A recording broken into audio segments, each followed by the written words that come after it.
C'est la tête de qui que je viens d'exploser? C'est la mienne. Ok, j'ai capté. Je vise et je te dégomme. On n'a pas le choix, c'est toi qui veux jouer en équipe.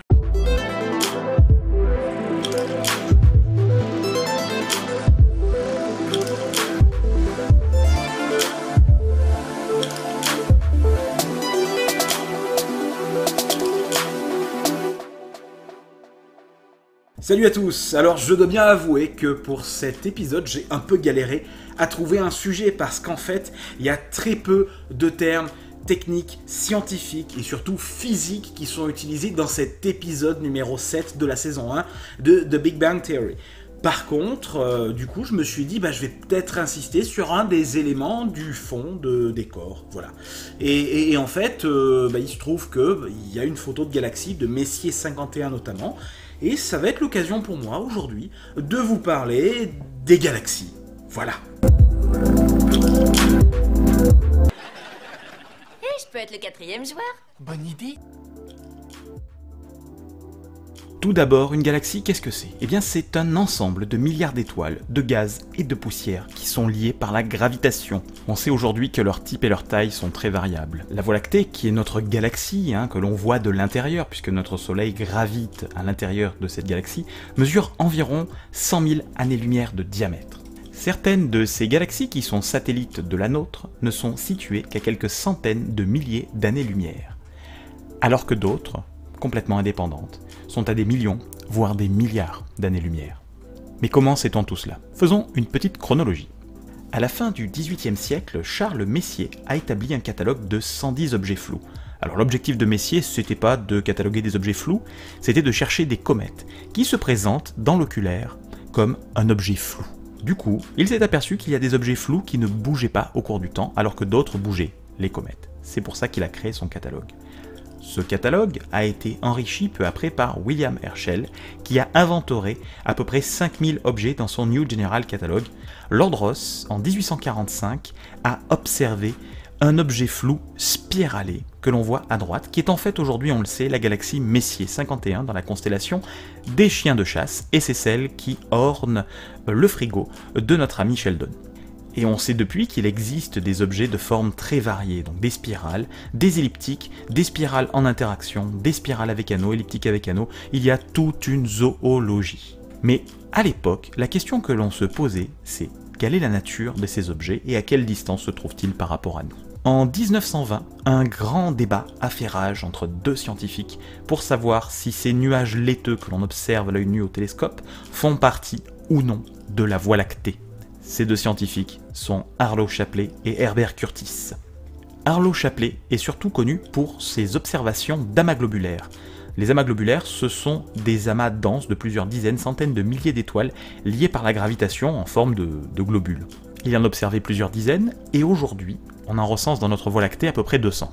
En observant la répartition des amas globulaires, il s'est aperçu que cette répartition était à peu près sphérique et qu'elle n'était pas centrée sur le Soleil, ce qui excluait a priori le Soleil comme étant au centre de la Voie lactée. Ceci était une découverte fondamentale. Cela dit, il pense que toutes les nébuleuses spirales qui sont observées sont en fait dans notre galaxie et sont des sortes de nuages d'étoiles. Herbert Curtis observa des novas dans Messier 31, cet objet flou qui est en fait une galaxie, qui est située à plusieurs millions d'années-lumière de notre galaxie, on le sait aujourd'hui. Eh bien, Curtis observa que ces novas sont beaucoup moins intenses dans Messier 31 que dans notre Voie lactée. Sous-entendu, cette Messier 31 se trouve très loin, en dehors de notre galaxie. C'est donc un univers-île situé à l'extérieur de notre propre univers-île, comme on les appelait à l'époque. Mais pour le moment c'est qualitatif, comment a-t-on réussi à déterminer leur distance? On y vient. En réalité, on a procédé étape par étape en calibrant des chandelles. Quelles sont ces chandelles? Tout d'abord, j'ai besoin de parler de la méthode des parallaxes. Alors la méthode des parallaxes, c'est de la géométrie. Vous disposez à la surface de la Terre deux observateurs, 1 et 2. Vous avez la Lune et plus loin Mars par exemple. Attention, le schéma n'est pas du tout à l'échelle, c'est juste pour représenter les idées. Et de façon très lointaine, eh bien vous avez les étoiles qui, on le sait, sont beaucoup plus loin.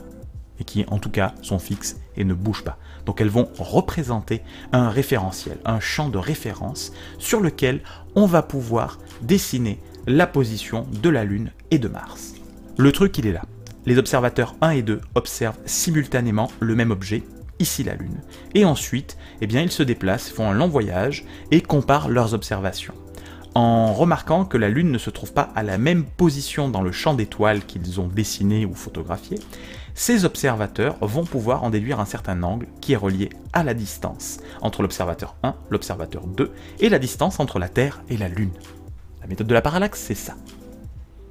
On voit que quand un objet est plus éloigné, comme Mars par exemple, l'angle va être plus petit. Il va être plus difficile de déterminer la distance entre la Terre et cet objet de plus en plus lointain. Et à un moment donné, on ne sera plus capable, puisqu'on ne sera plus capable de déterminer un angle précisément.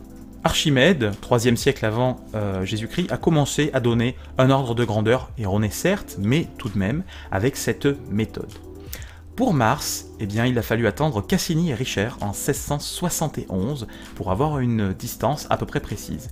Et pour Vénus, il faudra attendre la méthode de Halley, dont je ne parle pas maintenant, en 1761. C'est la détermination de la distance Terre-Vénus qui permettra de déterminer la distance Terre-Soleil, qui sera déduite la même année. Donc 150 millions de kilomètres, 8 minutes à la vitesse de la lumière. Mais quelle est maintenant la distance des étoiles par rapport à nous-mêmes ou au Soleil? Eh bien là, on va faire la même chose. On va utiliser ce que l'on appelle la parallaxe annuelle. Vous avez toujours notre fond d'étoiles lointaine et fixe, en apparence, et vous avez une étoile qui est un peu plus proche que les autres. Et vous avez la Terre qui tourne autour du Soleil. Donc vous voyez la Terre en été, vous voyez la Terre en hiver.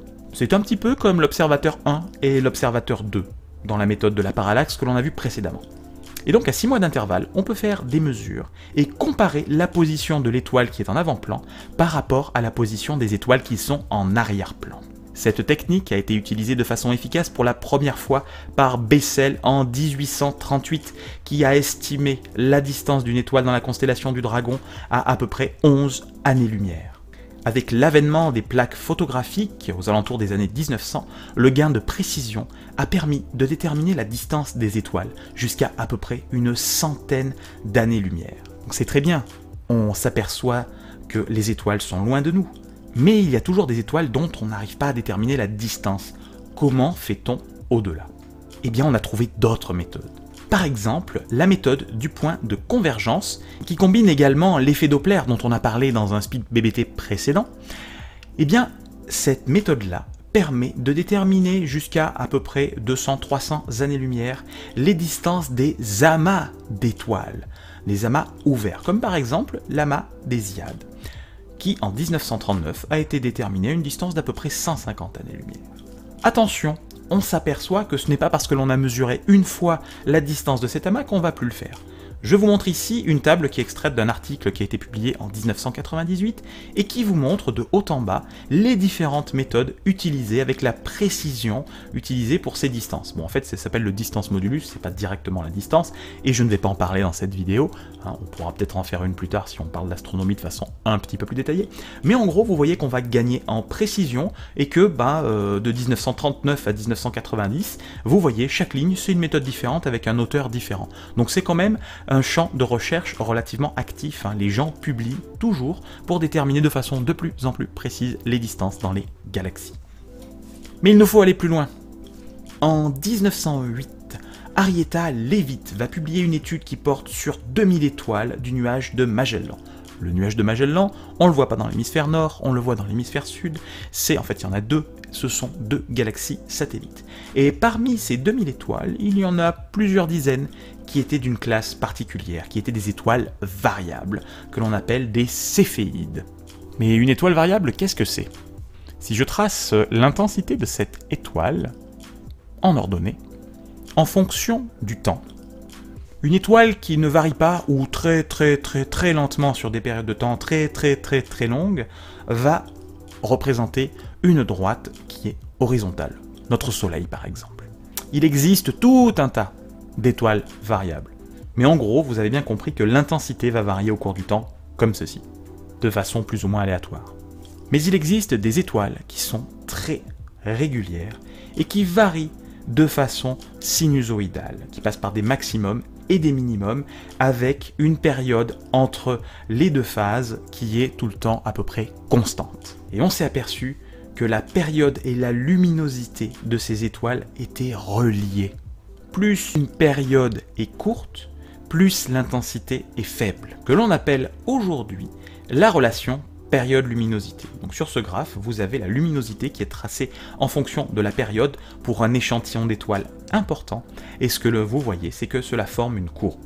Et c'est ça que l'on va utiliser pour déterminer les distances lointaines. Mais il nous manque une information. Dans ce diagramme, nous avons la luminosité, nous avons la période, mais nous n'avons pas la distance qu'il nous faudrait. Qu'à cela ne tienne, il existe non loin de la Terre des céphéides dont la distance est mesurable par la méthode des parallaxes. Comme on peut également mesurer leur luminosité, on en déduit une relation entre la luminosité et la distance. Et du coup c'est gagné, puisque luminosité égale distance. Il ne suffit plus qu'à mesurer la période pour en déduire la distance. Et c'est exactement ce qu'a fait Arietta Leavitt dans le nuage de Magellan. Et elle a trouvé plusieurs centaines de milliers d'années-lumière de distance. Edwin Hubble a fait le même travail entre 1924 et 1929 dans la galaxie Messier 31 et a déterminé à plusieurs millions de kilomètres la distance de cette galaxie par rapport à nous. Du coup, dans le débat Shapley-Curtis, eh bien Shapley avait tort sur ce point-là. Les spirales que l'on observait jadis à l'œil nu dans les télescopes ne font pas partie de notre galaxie. Ce sont elles-mêmes des galaxies et l'on agrandit ainsi la taille de l'univers par rapport à ce que l'on pensait au départ. L'univers ne fait pas plusieurs centaines de milliers d'années-lumière, il en fait plusieurs millions et on verra même plusieurs milliards plus tard. Cette vidéo est à présent terminée, merci à vous. Si ça vous a plu, eh bien n'hésitez pas à liker, à partager, à pousser, à tout ce que vous voulez sur les réseaux sociaux, etc. Ce qui peut vous aider à faire connaître la chaîne, vos amis. Bon, si vous n'aimez pas, envoyez à vos ennemis. Enfin, faites comme vous voulez, hein, je vous force à rien. C'est gratuit, il n'y a aucun souci. Simplement, si vous avez des questions, n'hésitez pas. Vous voyez que c'est des vidéos qui sont relativement courtes, donc je n'ai pas le temps de tout traiter en profondeur dans ce format-là. Par contre, j'ai d'autres formats où je pourrais éventuellement, si le besoin s'en fait sentir, développer. Donc si vous êtes suffisamment nombreux à me demander de parler des elliptiques géantes par exemple, eh bien je parlerai des elliptiques géantes. Voilà, je suis pas spécialiste, mais on peut se débrouiller quand même. Hein. J'ai fait de l'astrophysique à un moment donné dans ma vie, donc je devrais arriver à comprendre un petit peu les choses récentes sur le sujet. Voilà. Bon, il me reste plus qu'à vous dire de rester critique.